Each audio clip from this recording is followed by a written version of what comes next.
Hello everyone and welcome back to another video. In today's video I'm going to show you how to move WooCommerce to a new domain at 2026. Okay, so actually guys, you will need to know before you start that you will need to make a full backup like files plus that database, put the sites in maintenance mode and make sure the new domain hosting is ready.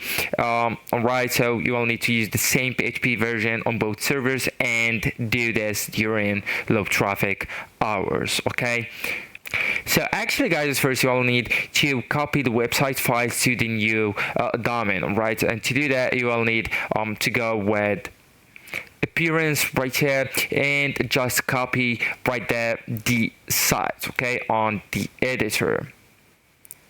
And at the same time you will need to open the file manager or FTP and download all WordPress files from old domain right there and upload them to the new domain root folder, usually the public HTML or new domain.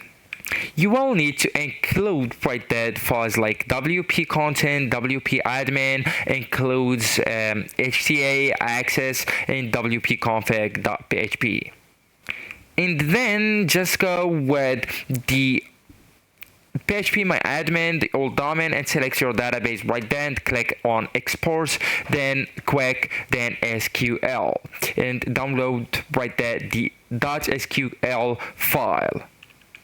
And on the new domain, create a new database user and assign user to database all privilege and open the PHP my admin and import the .sql file.